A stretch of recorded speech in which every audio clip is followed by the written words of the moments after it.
मेरे जीवन का हर पल, हर सांस प्रिया के नाम थी। हमारा प्यार इतना गहरा, इतना अटूट था कि मैं कभी सोच भी नहीं सकता था कि एक दिन मेरे विश्वास की नींव इस तरह हिल जाएगी। उस रात जब साली स्नेहा ने कांपते हुए होठों से वो शब्द कहे, राहुल जीजू, इस परिवार का एक बहुत बड़ा गुप्त रहस्य है, तो मेरे पैरों तले जमीन खिसक गई। वो रहस्य, वो सच्चाई मेरे दिल में एक जहर की तरह घुलने लगी। मेरी सारी दुनिया, मेरा सारा भरोसा पल भर में टूट गया। नमस्कार दोस्तों, मैं हूं आपकी अपनी दीपिका और आप सुन रहे हैं दीपिका स्टोरी। आज की कहानी आपको प्यार, विश्वास और एक गहरे रहस्य के ऐसे भंवर में ले जाएगी जहां हर रिश्ते की परख होगी। इस कहानी में डूबने से पहले अपने हेडफोन लगा लीजिए और हाँ, चैनल को सब्सक्राइब करना मत भूलिएगा ताकि आप ऐसी ही और भावुक कहानियां सुन सकें। मैं राहुल, एक सॉफ्टवेयर इंजीनियर, दिल्ली की भीड़ भरी गलियों में अपने सपनों का महल बना रहा था। मेरी दुनिया पूरी थी और इस दुनिया की सबसे खूबसूरत रानी थी मेरी पत्नी प्रिया। प्रिया मेरी जीवन संगिनी, मेरी हर खुशी, मेरे हर गम की साथी। हमारी पहली मुलाकात मुंबई में एक दोस्त की शादी में हुई थी। वो अपनी बहन स्नेहा के साथ आई थी और मैंने उसे देखते ही अपना दिल दे दिया था।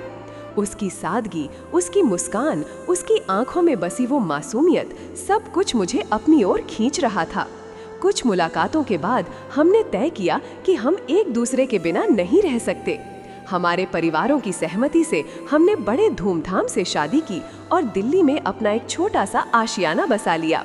हमारा जीवन किसी परी कथा से कम नहीं था। सुबह प्रिया के हाथों की बनी गर्मा गर्म चाय से लेकर रात को उसकी गोद में सिर रखकर किस्से कहानियां सुनने तक हर पल प्यार से भरा था। वो एक आदर्श पत्नी थी, घर को सजाती, मुझे हर बात में सहयोग देती और मेरी हर छोटी बड़ी ज़रूरत का ध्यान रखती। मैं अक्सर काम के सिलसिले में बेंगलोर या कोलकाता जाता रहता था और हर बार प्रिया मुझे ऐसे विदा करती जैसे मैं कोई युद्ध लड़ने जा रही हूँ। हमारी दूरियां हमें और करीब ले आती थीं। जब भी मैं लौटता, वो मुझे अपनी बाहों में भर लेती और कहती, आपके बिना मेरा दिल नहीं लगता राहुल। प्रिया का परिवार भी बहुत प्यारा था। उसके माता पिता, अंकल और आंटी मुझे अपने बेटे जैसा प्यार देते थे। और फिर थी स्नेहा, प्रिया की छोटी बहन। स्नेहा मेरी साली कम मेरी दोस्त ज्यादा थी। वो अक्सर हमारे घर आती, हम तीनों मिलकर देर रात तक फिल्में देखते, हंसी मजाक करते। स्नेहा बहुत चुलबुली और बिंदास थी, पर साथ ही वो प्रिया से बेहद प्यार करती थी। वो अक्सर मुझे चिढ़ाती, जीजू दीदी को बहुत प्यार करते हो ना, मेरा ध्यान तो कोई रखता ही नहीं। और मैं हंस कर कहता, अरे पगली, तू भी मेरी छोटी बहन जैसी है। मेरा विश्वास था कि मेरा परिवार संपूर्ण है, हर रिश्ते में पारदर्शिता है और प्यार के सिवा कुछ नहीं। धीरे धीरे हमारी शादी को 3 साल हो गए। हम अब एक बच्चे की योजना बना रहे थे। प्रिया की खुशी का ठिकाना नहीं था। वो हर छोटे बच्चे को देखकर मुस्कुराती, उनके लिए कपड़े खरीदने लगती। हमारी जिंदगी पूरी तरह से खुशहाल थी। तभी एक दिन सब कुछ बदल गया। प्रिया के माता पिता की शादी की 25वीं सालगिरह थी। हमने कोलकाता में एक शानदार पार्टी रखी थी। पूरा परिवार इकट्ठा था। खाने पीने और नाच गाने का माहौल था। प्रिया अपनी माँ के साथ मेहमानों का स्वागत कर रही थी और मैं स्नेहा के साथ एक कोने में बैठकर बातें कर रहा था। स्नेहा थोड़ी उदास लग रही थी। मैंने पूछा, क्या हुआ स्नेहा, सब ठीक है? तुम इतनी चुपचाप क्यों हो? वो थोड़ी देर चुप रही, फिर उसने एक गहरी सांस ली। उसकी आंखें नम थीं। उसने मुझसे कहा, राहुल जीजू, मुझे आपसे एक बहुत ज़रूरी बात कहनी है। उसकी आवाज़ में एक अजीब सी घबराहट थी जिसने मुझे थोड़ा चिंतित कर दिया। मैंने उसे दिलासा देते हुए कहा, हाँ बोलो, क्या बात है, तुम मुझसे कुछ भी कह सकती हो। उसने चारों ओर देखा जैसे कोई हमें सुन न ले। फिर उसने मेरे कंधे पर हाथ रखा और फुसफुसाते हुए कहा, राहुल जीजू, आपको पता नहीं है, इस परिवार का एक बहुत बड़ा गुप्त रहस्य है। प्रिया दीदी ने मुझसे कसम ली थी कि मैं कभी किसी को न बताऊं, पर अब मुझसे चुप नहीं रहा जाता। ये रहस्य दीदी की जिंदगी से जुड़ा है और मुझे लगता है कि आपको ये जानने का हक है। मेरे दिल की धड़कनें तेज हो गई। रहस्य? प्रिया की जिंदगी से जुड़ा? मेरे दिमाग में हजारों सवाल कौंध गए। क्या बात कर रही हो स्नेहा? कैसा रहस्य? क्या प्रिया ठीक है? उसने अपनी आंखों से आंसू पोंछे और कहा, दीदी ठीक है, पर ये बात हमारे पूरे परिवार को अंदर ही अंदर खाए जा रही है। अगर आप सच जान गए तो शायद सब कुछ बदल जाएगा। इतना कहकर वो वहां से उठकर चली गई, मुझे सवालों के भंवर में छोड़कर। उस रात मुझे नींद नहीं आई। स्नेहा के शब्द मेरे कानों में गूंज रहे थे। बड़ा गुप्त रहस्य प्रिया दीदी की जिंदगी से जुड़ा। क्या हो सकता है वो रहस्य? क्या प्रिया का कोई अतीत है जिसे उसने मुझसे छुपाया है? क्या हमारी शादी किसी झूठ पर टिकी है? मेरा दिल बैठा जा रहा था। मैंने प्रिया को देखा जो मेरे बगल में गहरी नींद में सो रही थी। उसका मासूम चेहरा, उसकी शांत सांसें, क्या ऐसा हो सकता है कि वो कोई गहरा राज छुपा रही हो? मेरा सारा विश्वास डगमगाने लगा। अगले कुछ दिन मेरे लिए किसी अग्नि परीक्षा से कम नहीं थे। मैं प्रिया के साथ सामान्य व्यवहार करने की कोशिश करता, पर मेरा मन अशांत रहता। मैं उसे देखता और मेरे अंदर सवालों का सैलाब उमड़ पड़ता। उसकी हर बात में मुझे कोई छिपा हुआ अर्थ नजर आता। अगर वो फोन पर किसी से बात करती तो मुझे लगता कि वो कोई राज छुपा रही है। अगर वो अचानक से उदास हो जाती तो मैं सोचता कि ये उसी रहस्य की वजह से है। मेरी रातों की नींद और दिन का चैन सब छीन गया था। मेरे काम पर भी इसका असर पड़ने लगा। मेरा मन किसी चीज में नहीं लगता था। मैं घंटों अपनी डेस्क पर बैठा रहता और बस उन शब्दों के बारे में सोचता रहता जो स्नेहा ने कहे थे। मैं स्नेहा से बात करने की कोशिश करता, पर वो हर बार टाल जाती। जीजू, अभी सही समय नहीं है, दीदी को बहुत बुरा लगेगा। उसकी ये बात मेरे शक को और गहरा करती जा रही थी। मैंने सोचा कि शायद प्रिया का कोई पुराना रिश्ता रहा होगा, या फिर कोई ऐसी बात जो उसने अपने परिवार से भी छिपाई हो।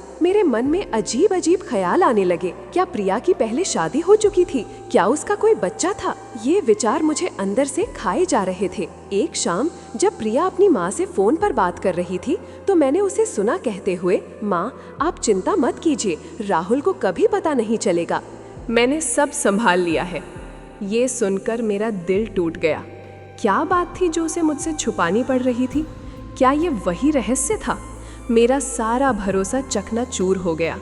मुझे लगा कि मैं एक ऐसे व्यक्ति के साथ रह रहा हूँ जिसे मैं जानता ही नहीं। मैंने धीरे धीरे प्रिया से दूरी बनाना शुरू कर दिया। उसकी हर बात पर मुझे शक होने लगा। उसका प्यार, उसकी देखभाल, सब मुझे एक ढोंग लगने लगा। प्रिया ने मेरी बदली हुई आदतों को महसूस किया। उसने मुझसे पूछा, राहुल क्या हुआ है? तुम आजकल इतने खोए खोए से क्यों रहते हो? क्या कोई परेशानी है? मैं उसे कुछ बताना चाहता था, पर हिम्मत नहीं जुटा पाता था। मुझे डर था कि सच जानने के बाद हमारा रिश्ता बिखर जाएगा। मैं बस इतना ही कह पाता, नहीं प्रिया, कुछ नहीं, काम का थोड़ा तनाव है। वो मुझे गले लगाती और कहती, अगर कोई बात है तो मुझसे कहो ना, मैं तुम्हारी पत्नी हूँ। उसकी ये बातें मुझे और ज़्यादा कचोटती थीं, क्योंकि मुझे लगता था कि वो मुझे धोखा दे रही है। मेरी मानसिक अशांति इतनी बढ़ गई थी कि एक दिन ऑफिस में मैं एक ज़रूरी मीटिंग में भी ध्यान नहीं दे पाया। मेरे बॉस ने मुझे बुलाया और मेरी परफॉर्मेंस को लेकर चिंता जताई। मैंने उन्हें भी टाल दिया। मैं जानता था कि मुझे इस रहस्य की तह तक पहुंचना होगा, वरना मैं पागल हो जाऊंगा। मैंने स्नेहा को फिर से बुलाया। इस बार मैं दृढ़ था कि मैं उससे पूरी बात जान कर रहूंगा। मैंने उसे अपने घर बुलाया जब प्रिया मंदिर गई हुई थी। जब वो आई तो मैंने सीधे उससे पूछा, स्नेहा आज तुम मुझे पूरी बात बताओगी? मैं अब और इंतज़ार नहीं कर सकता। अगर तुम नहीं बताओगी तो मैं प्रिया से सीधे पूछूंगा। स्नेहा कांप गई। उसकी आंखों में डर साफ दिख रहा था। उसने मुझसे विनती की, जीजू प्लीज आप दीदी से मत पूछिए, वो टूट जाएंगी। तो फिर तुम बताओ, क्या है वो रहस्य? मैंने अपनी आवाज थोड़ी ऊंची कर दी। स्नेहा ने एक लंबी सांस ली और फूट फूट कर रोने लगी। जीजू ये बहुत पुरानी बात है। जब दीदी छोटी थी तो हमारे माता पिता की शादी को कई साल हो गए थे, पर उन्हें कोई बच्चा नहीं हो रहा था। गांव समाज में लोग ताने मारते थे, माँ पापा बहुत दुखी रहते थे। तब एक दिन उन्हें एक छोटी बच्ची मिली। वो बच्ची दीदी किसी अनाथ आश्रम के बाहर छोड़ दी गई थी। माँ पापा ने उसे गोद ले लिया। मैं अवाक रह गया। मेरे कानों को विश्वास नहीं हो रहा था। क्या क्या कह रही हो तुम? प्रिया गोद ली हुई है? ये कैसे हो सकता है? हाँ जीजू, स्नेहा ने आंसू पोंछते हुए कहा। माँ पापा ने दीदी को अपने बच्चे की तरह पाला। समाज के डर से उन्होंने ये बात सबसे छुपाए रखी कि दीदी गोद ली हुई हैं। उन्होंने कहा कि दीदी उनकी अपनी बेटी हैं। बाद में कुछ सालों बाद मैं पैदा हुई। माँ पापा ने दीदी को हमेशा मुझसे ज्यादा प्यार दिया ताकि उन्हें कभी ये महसूस न हो कि वो अपनी नहीं है। दीदी को भी यही बताया गया था। लेकिन एक दिन जब दीदी थोड़ी बड़ी हुई तो उन्हें कुछ पुराने कागजात मिल गए। उन्हें तब पता चला कि वो गोद ली हुई है। मेरा दिमाग सुन पड़ गया था। प्रिया गोद ली हुई है, ये बात मेरे लिए किसी सदमे से कम नहीं थी। मैंने अपनी प्रिया को देखा था उसके माता पिता के साथ, और मैंने कभी सोचा भी नहीं था कि ऐसा कुछ हो सकता है।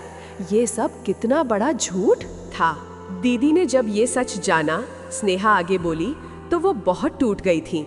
उन्होंने माँ पापा से पूछा कि उन्होंने उनसे इतनी बड़ी बात क्यों छुपाई। माँ पापा ने उन्हें समझाया कि उन्होंने ऐसा समाज के तानों से बचने और दीदी को एक अच्छा जीवन देने के लिए किया था। दीदी को ये बात किसी को न बताने की कसम दिलाई गई, खासकर किसी बाहरी व्यक्ति को। उन्हें डर था कि कहीं कोई उन्हें छोड़ न दे या उनके रिश्ते पर सवाल न उठाए। दीदी ने माँ बापा की खुशी के लिए ये बात हमेशा अपने सीने में दबा कर रखी। उन्होंने मुझसे भी कहा था कि मैं कभी किसी को न बताऊं। पर जीजू, जब मैंने आपको इतना परेशान देखा और जब मैंने देखा कि दीदी भी अंदर से घुटी जा रही हैं, तो मुझसे रहा नहीं गया। मुझे लगा कि आपको ये सच जानने का हक है।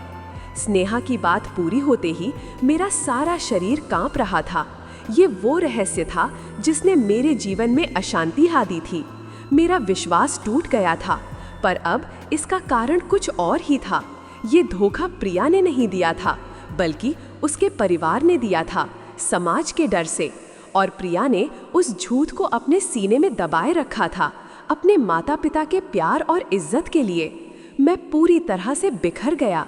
मैं एक ऐसी सच्चाई के साथ जी रहा था जिसके बारे में मुझे पता ही नहीं था। मेरा प्यार, मेरी शादी, सब कुछ एक बड़े झूठ की नींव पर खड़ा था। मेरा दिल प्रिया के लिए दर्द से भर गया। उसने कितने अकेलेपन में इस भारी सच को संभाला होगा। उसने कभी मुझसे एक शब्द भी नहीं कहा। क्या उसे मुझ पर इतना भरोसा नहीं था कि वो मुझसे ये बात कह सके, या उसे डर था कि मैं उसे छोड़ दूंगा? जब प्रिया मंदिर से लौटी तो मैंने उसे देखा। वो हमेशा की तरह मुस्कुरा रही थी, पर आज उसकी मुस्कान के पीछे मुझे एक गहरा दर्द दिखाई दिया। मैंने उसे अपने पास बुलाया और उसके हाथ पकड़ लिए। प्रिया, मैंने कांपते हुए कहा, तुम्हें मुझसे कुछ कहना है? प्रिया का चेहरा सफेद पड़ गया। उसकी आंखों में डर साफ दिख रहा था। वो जान गई थी कि मैं सच जान गया हूँ। उसके होंठ कांपने लगे। राहुल, वो कुछ बोल नहीं पा रही थी। उसकी आंखों से आंसू बहने लगे। मैंने उसे अपनी बाहों में भर लिया। क्यों प्रिया, तुमने मुझसे ये बात क्यों छुपाई? क्या तुम्हें मुझ पर इतना भी भरोसा नहीं था? वो रोते हुए बोली, मुझे माफ कर दो राहुल, मुझे डर था कि तुम मुझे छोड़ दोगे। मुझे डर था कि हमारे रिश्ते पर लोग सवाल उठाएंगे। मैं अपने माँ पापा को और दुख नहीं देना चाहती थी। उन्होंने मुझे इतना प्यार दिया है, मेरे लिए सब कुछ किया है। मैं उनकी खुशी के लिए ये सच अपने सीने में दबाए रही। मैंने उसे कसकर पकड़ लिया। उसका दर्द मेरे दर्द से कहीं ज्यादा गहरा था। उसने एक ऐसे बोझ को इतने सालों तक अकेले उठाया था। मुझे एहसास हुआ कि मेरा विश्वास टूटा था, पर यह विश्वास उस रिश्ते पर नहीं था जो मैंने प्रिया के साथ बनाया था, बल्कि उस नींव पर था जो उसके परिवार ने समाज के डर से खड़ी की थी। प्रिया ने मुझसे प्यार किया था और उसका प्यार सच्चा था। वो खुद इस सच्चाई की शिकार थी। उस रात हमने घंटों बात की। प्रिया ने मुझे अपने बचपन की कहानियां सुनाई, कैसे उसे कभी महसूस नहीं हुआ कि वो दूसरों से अलग है, और कैसे उस सच्चाई का पता चलने पर उसकी दुनिया हिल गई थी। उसने बताया कि कैसे उसे अपनी असली पहचान जानने की इच्छा होती है, पर अपने माता पिता के प्यार और डर के कारण वो कभी ये बात कह नहीं पाई। मैंने महसूस किया कि मेरा प्यार प्रिया के लिए और गहरा हो गया था। ये सच हमें अलग नहीं कर सकता था, बल्कि हमें और करीब लाएगा। मैंने उससे कहा, प्रिया, तुम जो भी हो, जैसी भी हो, तुम मेरी पत्नी हो, मेरी दुनिया हो। ये सच्चाई हमारी प्यार को कम नहीं कर सकती, बल्कि ये हमें और मजबूत बनाएगी। हमने तय किया कि हम इस सच्चाई का सामना मिलकर करेंगे। हमने उसके माता पिता से बात की। वे भी बहुत भावुक हुए। उन्होंने अपनी गलतियों को स्वीकार किया और प्रिया से माफ़ी मांगी। मैंने उन्हें समझाया कि उन्होंने जो किया वो उनके प्यार और डर का नतीजा था, पर अब सच सामने आ चुका है और हमें इससे भागना नहीं चाहिए। समय के साथ हमने इस सच्चाई को स्वीकार कर लिया। मेरे परिवार ने भी प्रिया को उतना ही प्यार दिया, बल्कि शायद और ज्यादा। हमने प्रिया को उसके असली माता पिता को ढूंढने में मदद करने का फैसला किया, अगर वो कभी चाहे तो। पर सबसे महत्वपूर्ण बात ये थी कि हमारा रिश्ता, जो एक बड़े रहस्य के कारण डगमगा गया था, अब सच्चाई और ईमानदारी की एक नई नींव पर खड़ा था। मेरा विश्वास टूट गया था, हाँ, पर वो विश्वास उस धोखे पर नहीं था जो प्रिया ने दिया था, बल्कि उस समाज के डर पर था जिसने उसके परिवार को झूठ बोलने पर मजबूर किया था। और अब उस टूटे हुए विश्वास की जगह एक नया, गहरा और अटूट विश्वास पनप चुका था। प्रिया और मेरे बीच का विश्वास, जो हर मुश्किल का सामना करने को तैयार था। हमारा प्यार अब और भी ज्यादा मजबूत और सच्चा था, क्योंकि ये हर सच्चाई को गले लगा चुका था। दोस्तों, कैसी लगी आपको आज की कहानी? मुझे उम्मीद है कि इसने आपके दिल को छुआ होगा। अगर आपको ये कहानी पसंद आई हो तो इसे लाइक करें, कमेंट करके अपने विचार साझा करें, और हाँ, दीपिका स्टोरी को सब्सक्राइब करना ना भूलें, ताकि आप ऐसी और भी भावुक और प्रेरणादायक कहानियाँ सुन सकें। हम फिर मिलेंगे एक नई कहानी के साथ। तब तक के लिए अपना ध्यान रखिए और खुश रहिए।